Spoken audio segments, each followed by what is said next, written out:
Hi parents, hi everybody. So today I'm going to be talking to you about Wren Academy. There are two. I'm going to be talking about the one in North Finchley. So Wren, on their website, they have got a 360-degree tour of the school. It's a beautiful tour.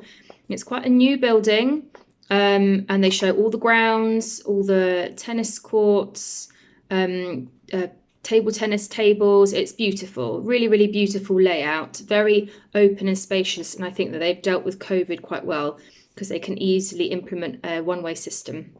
Very, very nice building.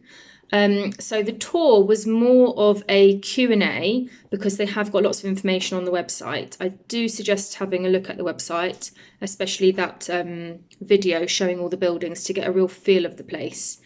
They even go through some of the classrooms and the corridors. Okay, so on the tour itself, the head or interim principal at Wren spoke, and he talked about the religious element, so the requirements to get into the school. It does have a very small catchment area. You do have to live quite close to the school in order to get in. It's very heavily oversubscribed because it is an outstanding school.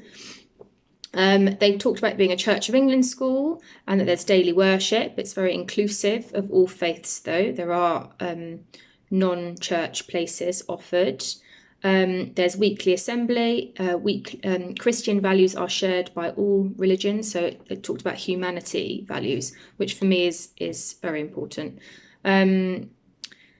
There was a question about EAL, English as an additional language, and what support is offered for those students.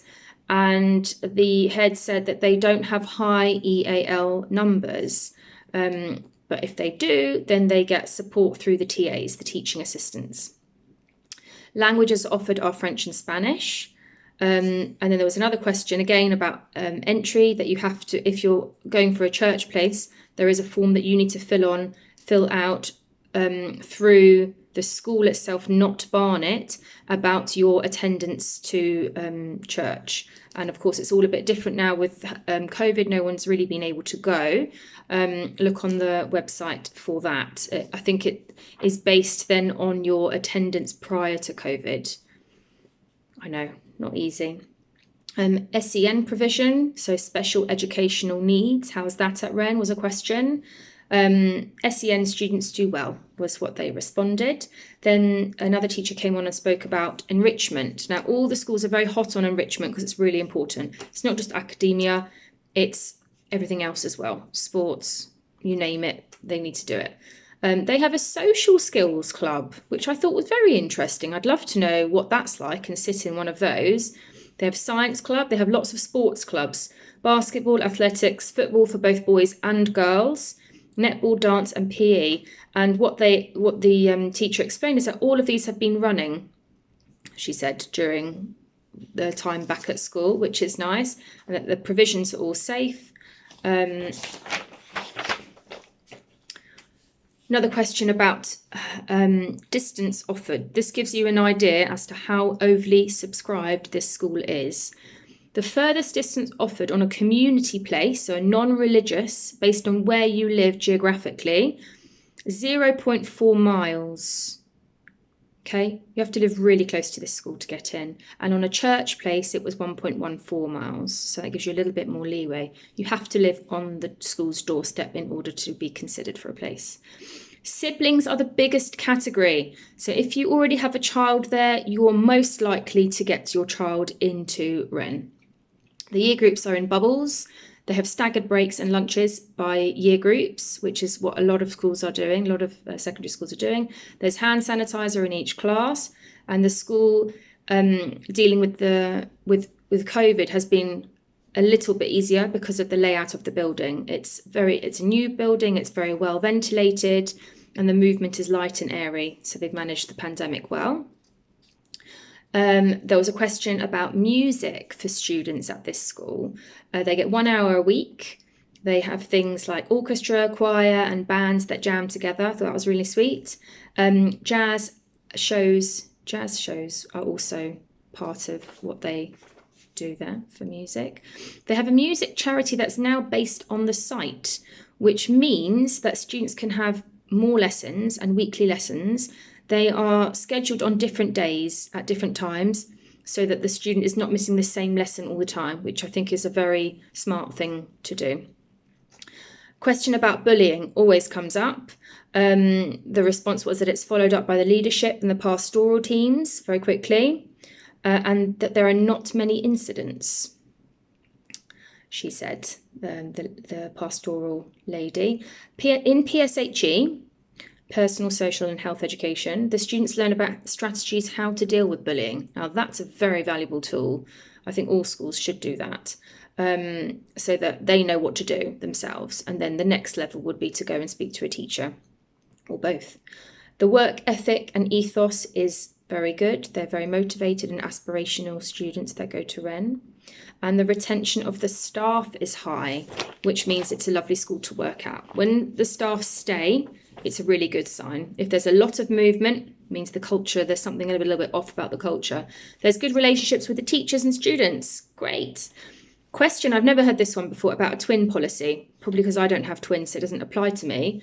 Do they let them both in? Yes, was the response, because it's one point of contact. And then they talk to you individually about whether you want your children to be in the same class.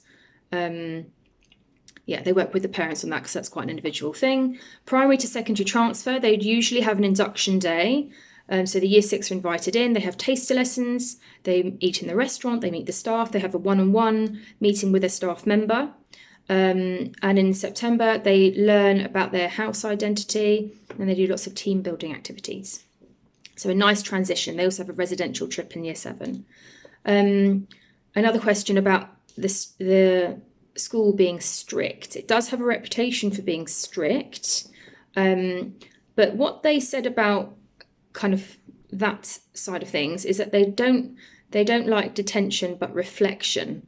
So the child that had made a bad choice or done something not to someone's, been a bit naughty, they have to reflect on that, and I presume it's followed up with a bit of a conversation. What went wrong?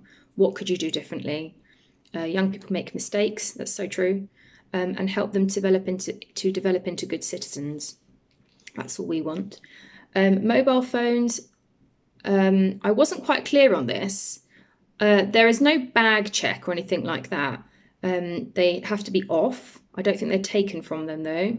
And then tablets are used a lot, and digital benefits of having a phone. So maybe they are, in the higher years, in the upper years, that they are perhaps able to use their phones to research things. Don't know.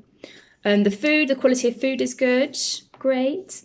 And the pastoral system is a vertical system. So there'll be 6 to 7 students from each year. So they get to mix and make friends with students from different year groups. And I think that is great, to build relationships with children in different years so that you've got somebody to talk to, ask advice, mentor. All of that is great. Apart from year 11, they have their own tutor group due to exams. How can parents help the year 7s and the nurturing aspect of the school? And they said the way that parents can help is by, when your child does enter in year 7, go through the timetable with them, pack their bag with them the night before so they don't lug around all of these books that they will need, and make sure they know what they've got on for the next day. And the last question was about racism. How is it dealt with in the school? They use racist, so they go away from racist language and behaviour. It's not tolerated, sanctions are given, and again they learn through PSHE about how to tackle somebody that is being racist, or if they see something happening, to report it. Those are my notes from Wren. I have been to see this school. It's lovely, really, really beautiful. When I went, I had a tour by 2 students, a year 7 and a year 8, and they were amazing. I was, warmly received at reception. The building is beautiful, and I'm sure that if you choose that, if you live close to the school, that your child will do very well there. Thanks for listening, guys. Bye.